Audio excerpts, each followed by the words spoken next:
রানী একটি সুন্দর দুর্গে থাকতেন। তার একটি কন্যা ছিল, যার স্বপ্ন সে দেখেছিল।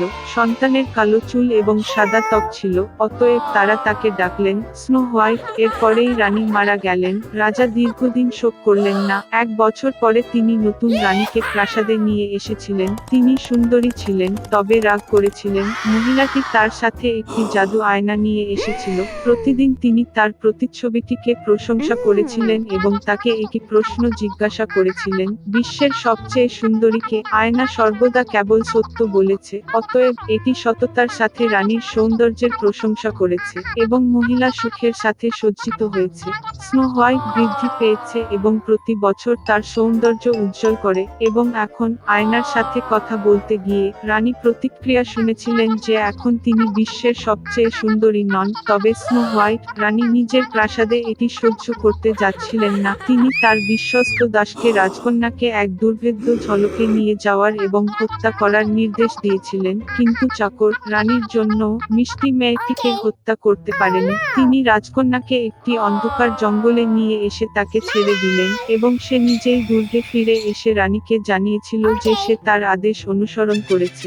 দীর্ঘদিন ধরে রাজকন্যা বনের মধ্যে ঘুরে বেড়াত পথে সমস্ত ধরনের বনবাসী তাকে সহায়তা করেছিল। স্নো হোয়াইট তাদের প্রতি অত্যন্ত সদয় ছিল এবং তাই তারা স্ট্রং বন্ধু হয়ে উঠল।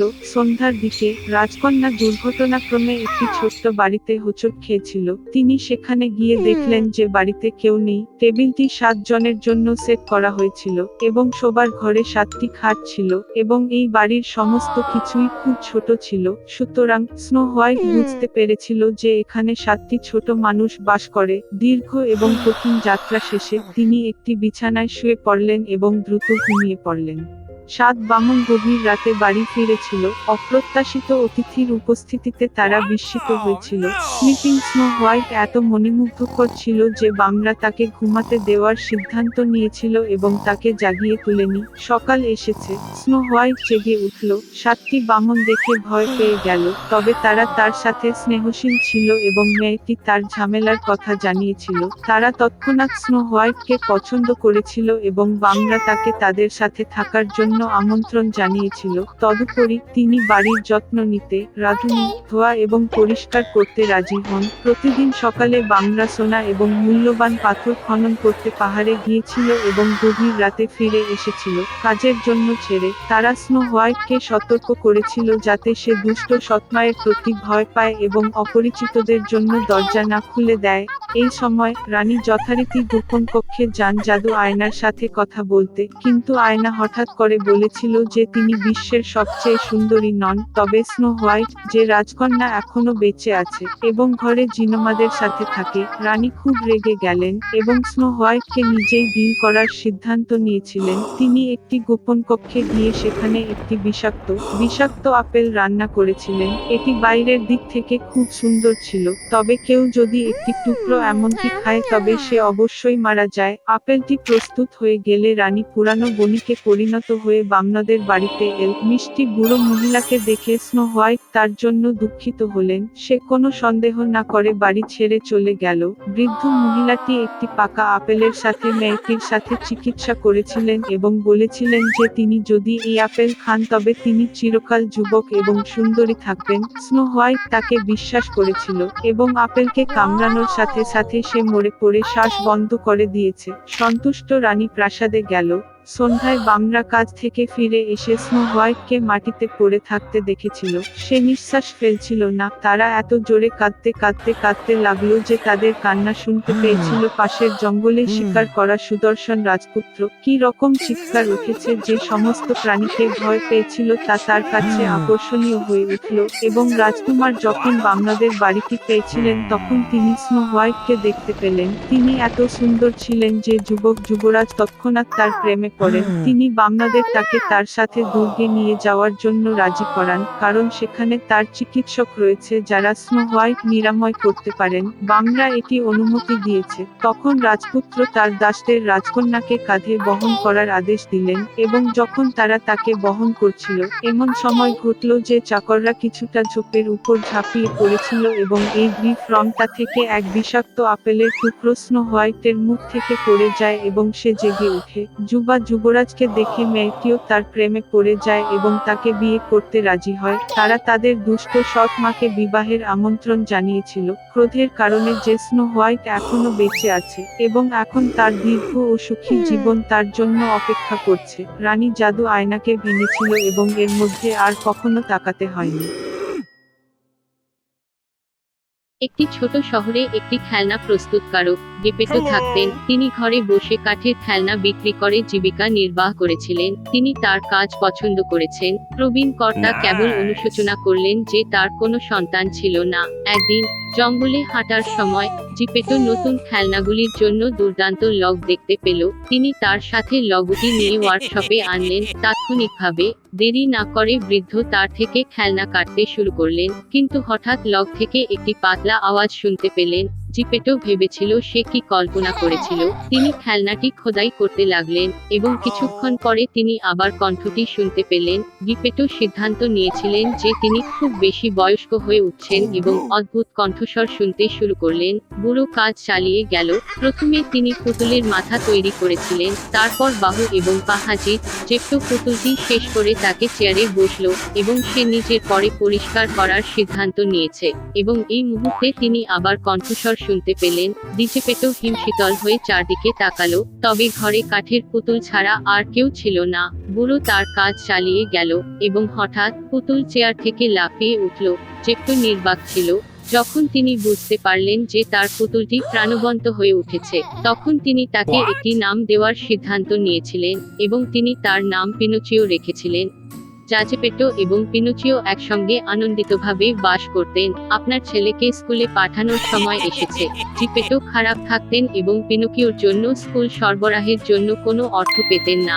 সে তার জ্যাকেট বিক্রি করার সিদ্ধান্ত নিয়েছে এবং ছেলেটিকে এই টাকা দিয়েছে। পিনোকিও টাকা নিয়েছিল এবং খুশিতে তাড়াতাড়ি স্কুলে যায়। হঠাৎ তিনি লোকদের ভিড় দেখতে পেলেন। কি হচ্ছে তা জানতে ছেলেটি সামনে চেপে ধরে তার সামনে একটি বিশাল রঙিন তাঁবুটি দেখল।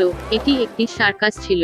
ক্লাউনটি প্রবেশ পথের সামনে দাঁড়িয়ে দর্শনার্থীদের ছাঁটাই করল। পিনোচিও ভিতরে যা ছিল তাতে খুব আগ্রহী হয়ে ওঠে, কিন্তু ক্লাউনটি তাকে নট উঠতে দিত না, কারণ ছেলেটির টিকিট ছিল না। পিনোচিও তার পকেট থেকে টাকা নিয়ে ক্লাউনকে দিয়েছিল। তাঁবুটির ভিতরে গিয়ে ছেলেটি দেখতে পেল যে মজাদার পুতুলগুলি মঞ্চে একটি পারফরমেন্স খেলছে। একই সময়ে সার্কাসের মালিক পিনোকিও লক্ষ্য করলেন। তিনি একটি জীবন্ত পুতুল দেখে খুব খুশি হয়েছিলেন এবং পিনোকিওকে তার অভিনয়ে নেওয়ার সিদ্ধান্ত নিয়েছিলেন।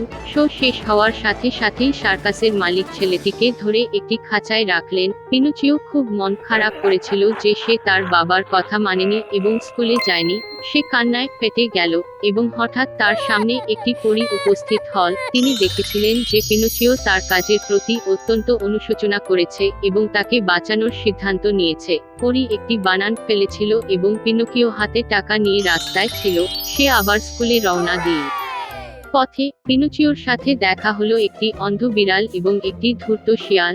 যখন তারা জানতে পারল যে ছেলেটির অর্থ আছে, তখন বিড়াল এবং শিয়াল এটি নেওয়ার সিদ্ধান্ত নিয়েছিল। তারা বলেছিল যে স্কুল সরবরাহের জন্য এই অর্থ যথেষ্ট নয় এবং এটি বাড়ানো দরকার এবং এই জন্য তাদের একটি জাদুক্ষেত্রে অর্থ রোপণ করা প্রয়োজন। একটি অর্থ গাছ পৃথিবী থেকে উত্থিত হওয়া উচিত, যা থেকে উদার আর্থিক ফসল কাটা যেতে পারে। নিষ্পাপ পিনোচিও স্ক্যামারদের বিশ্বাস করে এবং তার অর্থ প্রদান করে। ছেলেটি যখন একা এবং অর্থ ছাড়াই চলে যায়, পরী আবার তার সামনে উপস্থিত হয়। পিনোচিও পরীর কাছে মিথ্যা বলেছিল এবং সে ইতিমধ্যে স্কুলের সরবরাহ কিনে ফেলেছে। এই কথা বলার সাথে সাথে তার নাক বাড়তে লাগলো। পিনোচিও যত বেশি মিথ্যা বলবে, তত বেশি তার নাক হয়ে গেল। তিনি খুব ভয় পেয়েছিলেন এবং পরীকে পুরো ঘটনাটি জানান। একই মুহূর্তে ছেলের নাকটি স্বাভাবিক আকারে সংকুচিত হয়। পরী হুঁশিয়ারি দিয়েছিল যে প্রতিবার পিনোচিও প্রতারণা করলে তার নাক বড় হবে। এই কথার পরে ছেলেটি আবার নিজের হাতে টাকা নিয়ে স্কুলে যাচ্ছিল। হঠাৎ সার্কাসের মালিক পিনোচিওর রাস্তা অবরোধ করে। তিনি মারাত্মক ক্ষুব্ধ হয়েছিলেন যে ছেলেটি পালাতে সক্ষম হয়েছিল এবং তাকে খাঁচায় ফিরিয়ে রাখতে চেয়েছিল। তবে পিনোচিও ধরা সহজ ছিল না। বিনা দ্বিধায় সে জলে ঝাঁপিয়ে পড়ে। পিনোকিও কাঠ দিয়ে তৈরি ছিল, তাই সে ডুবে গেল না এবং কারেন্ট ছেলেটিকে এগিয়ে নিয়ে যায়। যখন তিনি ইতিমধ্যে তীরে সাঁতার কাটছিলেন, তখন একটি দৈত্য মাছ তাকে গ্রাস করেছিল। একই সময়ে জমিতে তার ছেলের সন্ধান করতে মরিয়া বৃদ্ধা গেপেটো জলে অনুসন্ধান শুরু করার সিদ্ধান্ত নিয়েছিলেন। তিনি একটি জেলে বন্ধু থেকে একটি ছোট নৌকা ধার করেছিলেন এবং দেখতে সাঁতার কাটলেন। হঠাৎ এক হিংস্র ঝড় শুরু হয়েছিল। নৌকাটি তরঙ্গগুলি সামলাতে না পেরে ক্রাশ হয়ে যায়। বৃদ্ধ লোকটি সাঁতার কাটতে পারেনি এবং তাই ডুবে যেতে লাগলো এবং তারপরে একটি বিশাল মাছ যা পিনোচিওকে গ্রাস করেছিল, গেপেটোকে গ্রাস করেছিল। তিনি ভিতরে ওকেই তাৎক্ষণিকভাবে তার ছেলেকে দেখতে পান। বাবাকে দেখে পিনোচিও খুব খুশি হন। তিনি অত্যন্ত অনুশোচনা করেছিলেন যে তিনি তার আনুগত্য করেননি এবং সেই মুহূর্ত থেকে প্রতিশ্রুতি দিয়েছিলেন যে তার বাবা যা বলেছিলেন সবসময় তা করবেন। পিনোচিওকে সত্যই দুঃখিত বলে দেখে পরি তাদের বাঁচানোর সিদ্ধান্ত নিল। তিনি ছেলেটির ও বৃদ্ধটিকে মাছের পেট থেকে মুক্তি দিয়ে তীরে নিয়ে গেলেন। পিনোকিও খুব বুদ্ধিমান এবং বাধ্য ছেলে হয়েছিল। তিনি প্রতিদিন স্কুলে যেতেন এবং পড়াশোনা শেষে তিনি তার বাবাকে কর্মশালায় সহায়তা করেছিলেন।